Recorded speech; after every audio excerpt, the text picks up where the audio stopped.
Hello दोस्तों, revision hub में आपका स्वागत है। तो जो भी चैनल पे नया है सबसे पहले चैनल को सब्सक्राइब करके बेल आइकन जरूर दबा दीजिएगा अगले वीडियो के नोटिफिकेशन के लिए।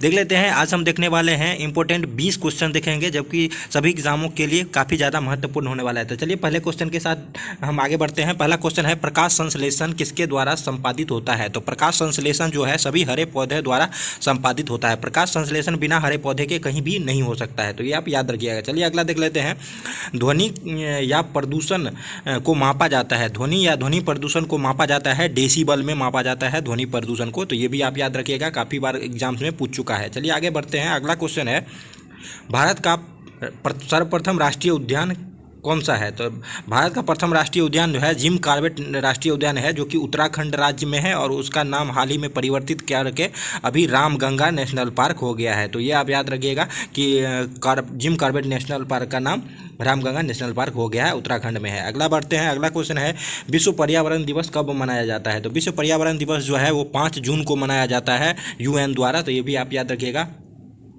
अगला क्वेश्चन है, LPG किसका संक्षिप्त रूप है? तो LPG का फुल फॉर्म क्या होता है? Liquefied petroleum gas. कई बार एग्जाम्स में आ चुका है, तो ये काफ़ी ज़्यादा महत्वपूर्ण है, आप ये याद रखिएगा कि LPG का फुल फॉर्म होता है लिक्विफाइड पेट्रोलियम गैस। चलिए आगे बढ़ते हैं। अगला क्वेश्चन है, वायु प्रदूषण को कैसे कम किया जा सकता है? तो वायु प्रदूषण को जो है वृक्ष के द्वारा कम किया जा सकता है, वृक्ष लगाकर। ये भी आप याद रखिएगा। अगला क्वेश्चन है, पृथ्वी तक पहुंचने से पहले ओजोन परत किन किरणों को अवशोषित कर लेती है?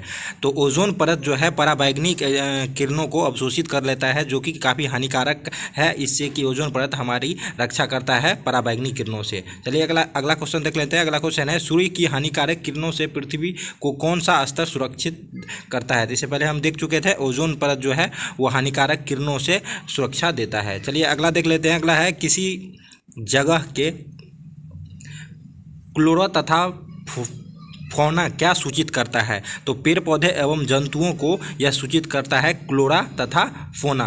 चलिए आगे बढ़ते हैं। अगला क्वेश्चन है, पेड़ पौधे प्रदूषण को घटाते हैं क्योंकि वे क्या अवशोषित करते हैं? तो पेड़ पौधे जो है वो प्रदूषण को घटाते हैं क्योंकि वो जो है कार्बन डाइऑक्साइड को अवशोषित करते हैं और O2 यानी कि ऑक्सीजन जो है उसे बाहर निकालते हैं, जो कि हम सांस लेने में उपयोग करते हैं O2 का। चलिए अगला देख लेते हैं। अगला क्वेश्चन क्या है, भूकंप किसके द्वारा मापा जाता है? तो भूकंप जो है वो रिएक्टर स्केल यानी कि रिएक्टर पैमाने द्वारा मापा जाता है, जो कि काफ़ी महत्वपूर्ण है। चलिए अगले देख लेते हैं। अगला है, महासागरों में जल स्तर वृद्धि का क्या कारण होता है? तो महासागरों में जो जल स्तर का वृद्धि है वो ध्रुवीय प्रदेश में बर्फ़ का पिघलना है। धीरे धीरे जो है जैसे जैसे पृथ्वी गर्म हो रहा है, बर्फ़ जो है वो पिघलता है, जिससे कि समुद्र का स्तर बढ़ता जा रहा है। चलिए अगला क्वेश्चन देख लेते हैं। अगला क्वेश्चन है, कौन सी अंतर्राष्ट्रीय संस्था पूरे विश्व में पर्यावरण सुरक्षा की देखभाल करता है? तो UN का एक संगठन है, यूनाइटेड नेशन का, जो कि पर्यावरण सुरक्षा की देखरेख करता है पूरे विश्व में। चलिए अगला क्वेश्चन देख लेते हैं। अगला क्वेश्चन है,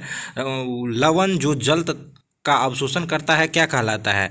तो वो वैसा लवण जो जल का अवशोषण करता है क्या कहलाता है? हाइग्रोस्कोपिक लवण। हाइग्रोस्कोपिक लवण, ये काफ़ी ज़्यादा VBA है, ये आप याद रखिएगा। चलिए अगला देख लेते हैं। अगला क्वेश्चन है, किसी नदी के प्रदूषण स्तर को मापा जाता है, किसी भी नदी के प्रदूषण स्तर को BOD द्वारा मापा जाता है, ये आप याद रखिएगा। किसी भी नदी के प्रदूषण स्तर को BOD के द्वारा मापा जाता है। चलिए अगला क्वेश्चन देख लेते हैं। अगला क्वेश्चन है, वायुमंडल की सबसे ठंडी परत कौन सी है? तो वायुमंडल की सबसे ठंडी परत जो है वो मध्यमंडल है। आपको पता होगा वायुमंडल के कुल 5 परत है, इसमें से मध्यमंडल जो है वो सबसे ठंडी परत है। चलिए अगला देख लेते हैं। अगला क्वेश्चन है, भारत में प्रोजेक्ट टाइगर की शुरुआत कब हुई? तो भारत में प्रोजेक्ट टाइगर की शुरुआत जो है 1973 ईस्वी में हुई थी, और यह जो है इंदिरा गांधी के द्वारा शुरू किया गया था। तो ये भी आप याद रखिएगा। चलिए अगला देख लेते हैं, किस राज्य में गल्फ ऑफ मन्नार मेरीन राष्ट्रीय पार्क स्थित है? तो तमिलनाडु राज्य में जो है वो गल्फ ऑफ मन्नार मेरीन राष्ट्रीय पार्क स्थित है। कई बार एग्जाम्स में आ चुका है, तो ये याद रखिएगा। चलिए अगला देख लेते हैं। अगला क्वेश्चन है, किस एक प्राणी को किसान का मित्र कहा जाता है? तो किसान का मित्र जो है वो केचुआ को कहा जाता है, क्योंकि केचुआ जो होता है वो किसान की जो ज़मीन होती है उसे भुरभुरा कर देती है, जैसे कि केचुआ को किसान का मित्र कहा जाता है। चलिए ये याद रखिएगा। चलिए अगला देख लेते हैं। अगला क्वेश्चन है, पर्यावरण को बचाने के लिए चिपको आंदोलन कौन सा राज्य में हुआ था। तो उत्तराखंड में जो है वो चिपको आंदोलन हुआ था, ये भी आप याद रखिएगा। चलिए अगला देख लेते हैं। अगला है जीवों के व्यवहार का अध्ययन क्या कहलाता है? तो जीवों का व्यवहार जो है वो एंथोलॉजी कहलाता है। जीवों के व्यवहार के अध्ययन को एंथोलॉजी कहते हैं। अगर पक्षियों के अध्ययन को पूछेगा तो उसका होता है ऑर्निथोलॉजी। चलिए अगला देख लेते हैं। समुद्री शैवाल किसका महत्वपूर्ण स्रोत है? तो समुद्री शैवाल जो है वो आयोडीन का प्रमुख स्रोत है।